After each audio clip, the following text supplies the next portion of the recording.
Olá pessoal, eu quero compartilhar com vocês um resumo de um sermão e já quero rapidamente ler com vocês um texto que está lá em Salmos capítulo 37, muitos conhecem, mas eu vou ler assim mesmo.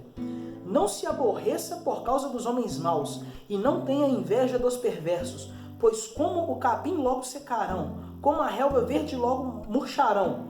Confie no Senhor e faça o bem, assim você habitará na terra e desfrutará a segurança. Deleite-se no Senhor e Ele atenderá os desejos do seu coração.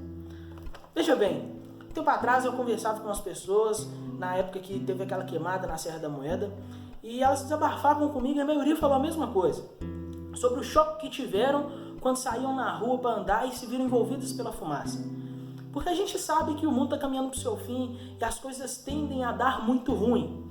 Mas essa situação fez com que muitas delas caíssem a ficha para esse ruim que já está acontecendo.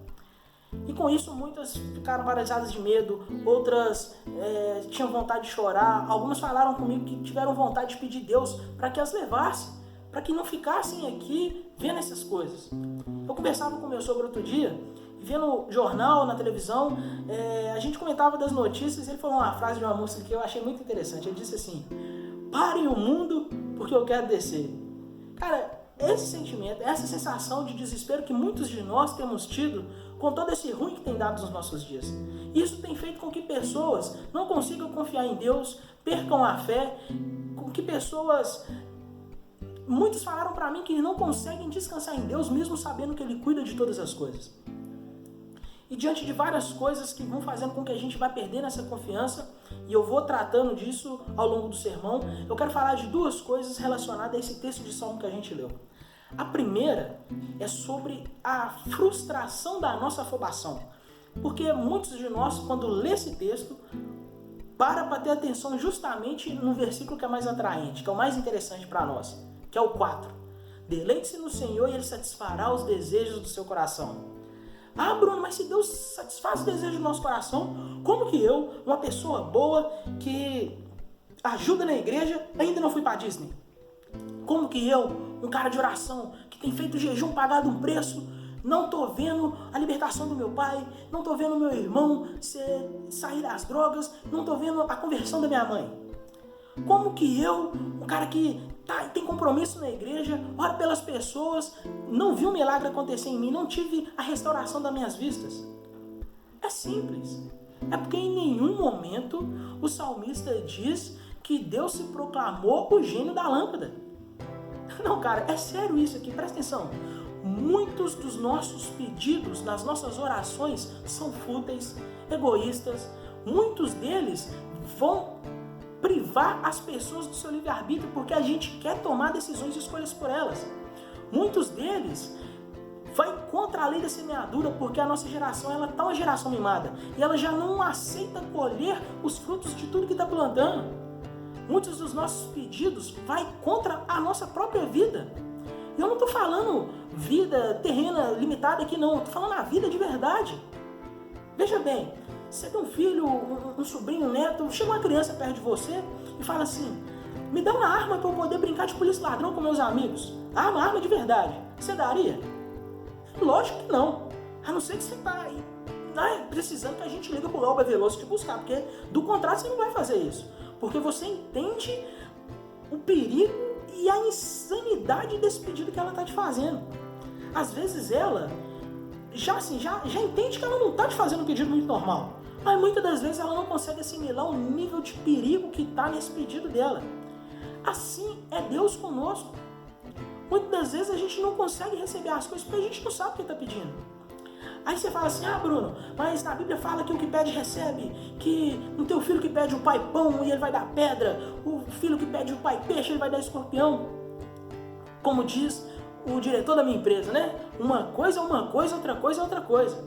A gente precisa entender, cara, que a gente muitas das vezes não recebe porque pede mal. Tá na Bíblia aqui, eu vou ler para vocês. Tiago capítulo 4, versículo 3. O que tá falando lá assim, ó? Quando pedem, não recebem, pois pedem por motivos errados, para gastar em seus prazeres. Cara, Deus é Pai, Ele vai cuidar de nós, Ele não vai sair entregando qualquer coisa. O nosso problema é que a gente está achando que Deus é Shenlong. É só sair por aí coletando obras, fazendo boas ações, como se fossem as esferas do dragão. Aí a gente chega com elas, invoca o nome de Deus, e aí a gente faz os nossos pedidos e ele tem que atender. Não é assim, não. Não é assim. A gente precisa entender o que está falando o texto. Esse texto de Salmos aqui, quando trata dos desejos do nosso coração, ele está falando o nosso desejo por justiça. E uma justiça que está pautada na palavra de Deus. É o cumprimento das promessas em relação àqueles que amam a Deus de verdade e àqueles que praticam o mal. É isso. É tanto que vem falando no começo do texto e ao longo dele, para a gente não invejar a vida do ímpio. Cara, às vezes você é um cara cristão, você é um cara honesto, acorda de manhã cedo para trabalhar, vai até tarde da noite, e aí na sua rua tem um menino que nem 18 anos tem ainda e já bate de carro importado. E você mal é respeitado dentro do seu Mercedes azul. Muitas das vezes você luta ali com o seu bolso para achar umas pratinhas para pagar a passagem do dia, porque o seu cartão de passagem ainda não recarregou. Cara, a palavra também fala que o sol, ele nasce tanto para justos quanto para injustos. É por isso que a gente, mesmo sendo cristãos, a gente passa mal. A gente sofre perda de entes queridos. A gente sofre injustiças. Acontecem coisas na nossa vida que a gente pensa, cara, por quê? Qual a necessidade disso? Parece que eu estou amaldiçoado. Mas não é. Sabe por quê? Se todo mundo que aceitasse Jesus viesse para a igreja, vivesse uma vida no mar de rosas, cara, o mundo inteiro estava rasgando para dentro da igreja agora, por interesse por aquilo que Deus pode fazer e não por aquilo que Ele é. E o que o Deus quer, Ele não é pessoas interesseiras, mas pessoas que o amam de verdade. Outro ponto que eu queria falar é sobre o prazo de validade da nossa fé. Porque muitos de nós, mesmo entendendo todo esse primeiro ponto que eu tratei aqui, às vezes nos vemos intimidados pela barulhada da tempestade, a altura das ondas que vem no nosso dia. Eu não vou ser hipócrita pra você não, isso acontece comigo também. Tem dia que, como a frase que meu sogro disse, eu acordo e eu penso assim, poxa, para o mundo que eu quero descer. Só que isso não pode passar de um pensamento num momento de desabafo, cara. A gente precisa entender que se a gente não tiver propósito na vida, qualquer onda que vem nos leva. Se você olhar lá em Mateus 14, 22, fala sobre quando Jesus vem andando nas águas, no mar violento, chuva comendo solta, os discípulos no barco, quase o barco endoidando. Aí eles acham que até Jesus é um fantasma e Pedro fala assim, se é o Senhor mesmo, fala pra mim aí com você, ter contigo, né? Se encontrar, andar na água. Aí Jesus fala, vem. Aí ele começa a andar. E ele vai andando. Aí agora eu quero que você imagine comigo um negócio. Ele vai andando, a água não está congelando debaixo do pé dele, não. Não é esse chão sólido firme que a gente está pisando. Tenta imaginar uma loucura móvel, um chão mole debaixo do pé dele, todo instável. E aí ele começa a olhar para o lado assim, o pau quebrando na chuva e vindo onda alta e tomando caldo. O que acontece? Ele desespera e afunda.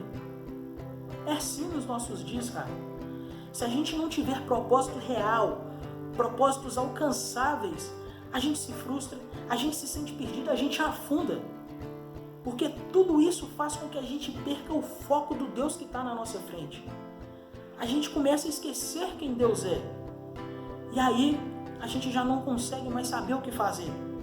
Cara, cá pra nós, você tem alguma outra forma de conseguir encontrar um propósito para a sua vida que não vai te fazer ficar frustrado, não vai te fazer se perder, a não ser aqueles propósitos que estão no coração de Deus? O cara que se faz pai por nós, o cara que nos criou, que nos conhece, que tem a nossa melhor versão de nós mesmos idealizado no coração dele. Isso não te faz querer viver os propósitos de Deus para a sua vida, não? A gente se perde muito, a gente perde muito o foco. Deus está na nossa frente, a gente não consegue ver, não consegue entender quem Ele é. Para o mundo que eu quero descer. Como eu disse, isso não pode passar de um pensamento.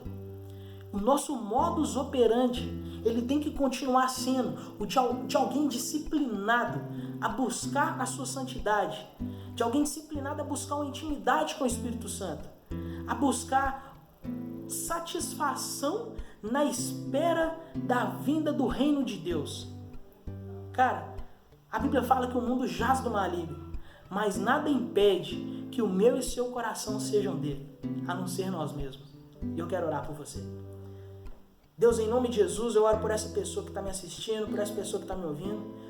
Onde quer, Deus, que esteja um coração aberto a essa mensagem, eu te peço que o Senhor faça com que elas esteja sensível ao Teu Espírito Santo e sinta, meu Deus, uma ministração diferente, para que consiga se acalmar, encontrar paz, consiga olhar, ó Deus, para a justiça que virá sobre nós, mas que ela não necessariamente precisa sempre, ó Pai, estar cumprida e ligada só aqui, mas que o lugar, ó Deus, que Jesus disse que ia preparar para nós e voltar para nos buscar, é esse lugar aonde a sua justiça vai nos levar.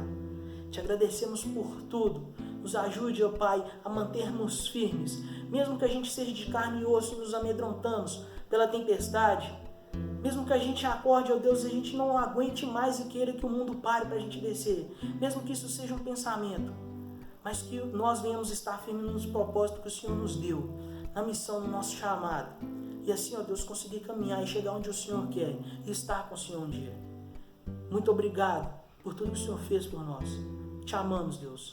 Te agradecemos por tudo. Amém. Tenha um ótimo dia e uma ótima semana também. Fica com Deus.